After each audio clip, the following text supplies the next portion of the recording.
Hi friends, welcome back to my channel. ఈరోజు అయితే నేను దోసకాయ రోటి పచ్చడి అయితే చేస్తున్నాను. కావాల్సిన ఇంగ్రీడియంట్స్ అనమాట ఇవి: దోసకాయ ముక్కలు, పచ్చిమిరపకాయలు, చింతపండు, ఎల్లిపాయ, పసుపు, కరివేపాకు, ఎండుమిర్చి, తాలిమింజలు, సాల్ట్ అనమాట.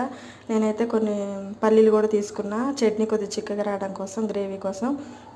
ముందుగా అయితే నేను నువ్వులను, పల్లీలు రోట్లో వేసి అయితే మెత్తగా నూరుకున్నా అనమాట. రోట్లో అయితేనే టేస్ట్ బాగుంటుంది ఇది పచ్చడి.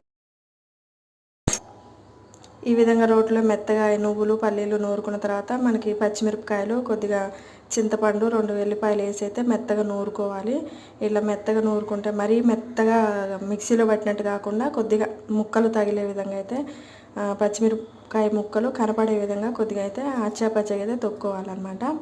ఈ విధంగా తొక్కిన తర్వాత ఈ విధంగా అయితే మెత్తగా నూరుకోవాలి. నూరుకున్న తర్వాత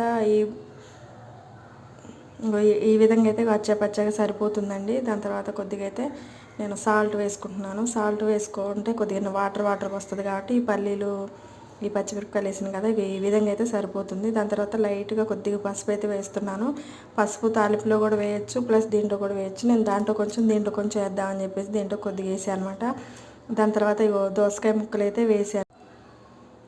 దోసకాయ ముక్కలు వేసి అయితే ఈ పచ్చిమిరపకాయలు, పల్లీలు, ఈ చింతపండు ఇదంతా కలిసే విధంగా అయితే మంచిగా ముక్కలు నలగకుండా అచ్చపచ్చగా అయితే ఈ విధంగా అయితే నూరుకోవాలి.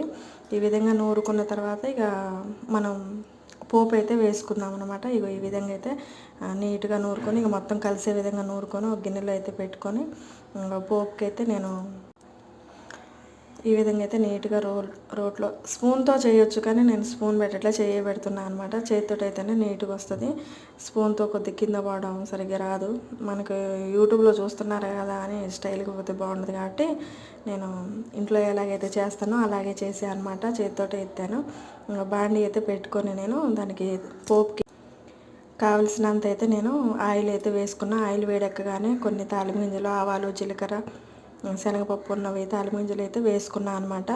ఇవి వేసుకున్న తర్వాత 2 ఎండుమిరపకాయలు అయితే వేసుకున్నాను. కొద్దిగా కరివేపాకు అయితే వేసుకుంటాను. ఆ తర్వాత 2 వెల్లిపాయలు ఉంచాను కదా, అవి దంచి అచ్చాపచ్చగా దంచి ఇందులో అయితే వేస్తున్నాను అనమాట.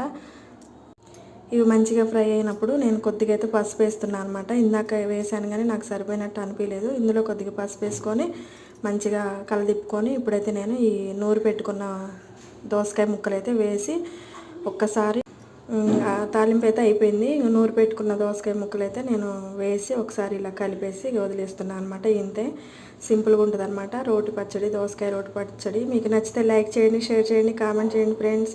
గ్యాస్ అయితే కట్టేస్తున్నా. Bye friends.